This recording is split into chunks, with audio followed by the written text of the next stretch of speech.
Olá, galerinha! Na nossa aula de hoje, nós daremos continuidade ao assunto em que começamos na aula passada, ou seja, adjetivo. Porém, hoje nós falaremos sobre a flexão do adjetivo. Flexão do adjetivo referente a grau. Falaremos sobre o grau superlativo e o grau comparativo. Mas antes de focar no grau do adjetivo, vamos relembrar o que é mesmo um adjetivo.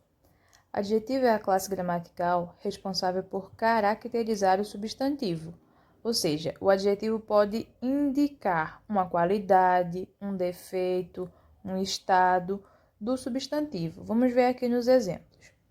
Exemplo número 1. Heloísa e Juan são estudiosos. O adjetivo estudiosos foi usado para caracterizar Heloísa e Juan, dando a eles uma qualidade, dizendo o quê? Que eles são estudiosos. Já no exemplo número 2, nós temos Eric tem os olhos castanhos. Alguém poderia dizer, professor, então nesse caso o adjetivo está caracterizando Eric? Não, o adjetivo está caracterizando os olhos de Eric. Nesse caso, nós podemos dizer que o adjetivo castanhos foi utilizado para descrever os olhos dele. No exemplo número 3, nós temos o menino é desobediente. A palavra desobediente é uma característica do menino, mas eu posso dizer que é uma qualidade? Não. Eu poderia dizer o quê? Que desobediente é um defeito dessa criança. Exemplo número 4. A professora parece cansada. A professora parece cansada hoje. Eu poderia dizer o que nesse caso? A palavra cansada está descrevendo a professora, sim, mas está mostrando um estado dela. Ela está cansada hoje. Amanhã pode ser que ela não esteja mais. Flexão dos adjetivos, grau comparativo e grau superlativo. É importante que vocês lembrem que o adjetivo se flexiona em número, quando nós estamos falando de singular e plural, em gênero, feminino e masculino, e em grau. Os graus são esses, comparativo e superlativo, e é exatamente neles que nós focaremos hoje. Vamos iniciar com o grau comparativo. Observem o nome, comparativo. Comparativo quer dizer que se são comparadas as qualidades dos seres. Eu vou comparar duas pessoas, por exemplo, dois objetos, dois animais. E o grau comparativo pode ser dividido em comparativo de igualdade, comparativo de superioridade e comparativo de inferioridade. Vamos um por um. Se eu quero utilizar o grau comparativo de igualdade, então quer dizer que eu vou comparar duas pessoas, por exemplo, e vou dar a elas a mesma qualidade, a mesma característica. Vejam o exemplo. A bolha é tão leve como uma pluma. Observem que eu comparei a bolha e a pluma e estou dizendo que elas são iguais. Uma é tão leve como a outra. Já o grau comparativo de superioridade também vai comparar dois seres, porém, ele vai dizer que um é superior ao outro, um é melhor que o outro. No exemplo, nós temos a pedra é mais dura que a madeira. Eu poderia ter dito também a pedra é mais dura do que a madeira. Não faz diferença, é o mesmo sentido.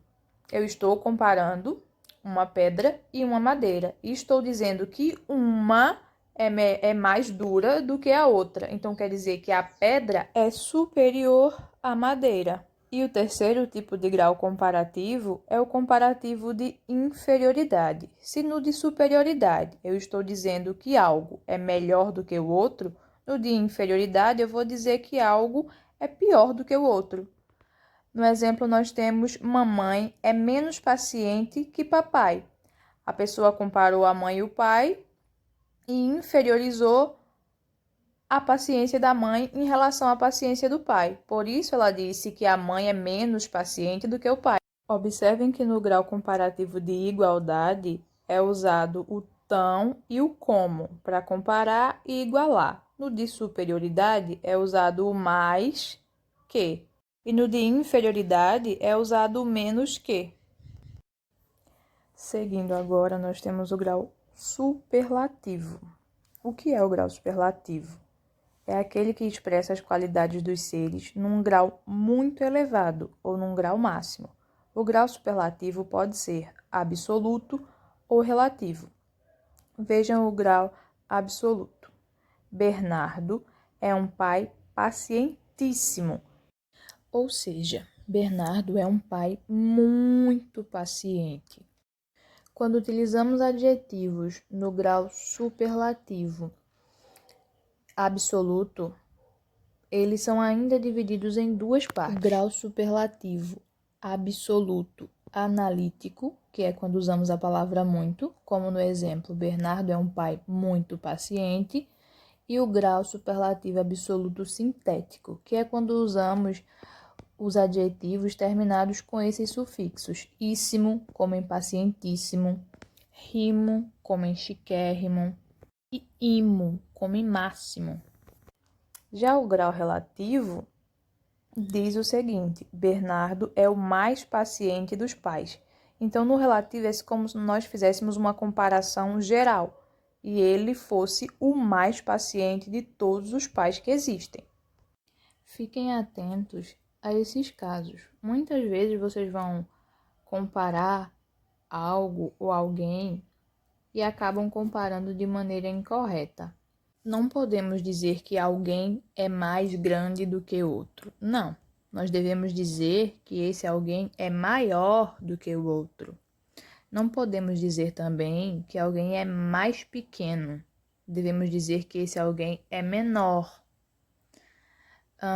Não podemos dizer que algo é mais bom. Eu não posso dizer que o bolo de chocolate é mais bom do que o bolo de morango. Eu tenho que dizer o quê? Que o bolo de chocolate é melhor do que o bolo de morango.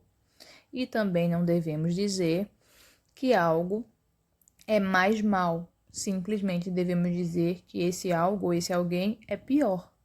Por hoje é só, pessoal. Bons estudos e realizem a atividade que foi enviada no grupo.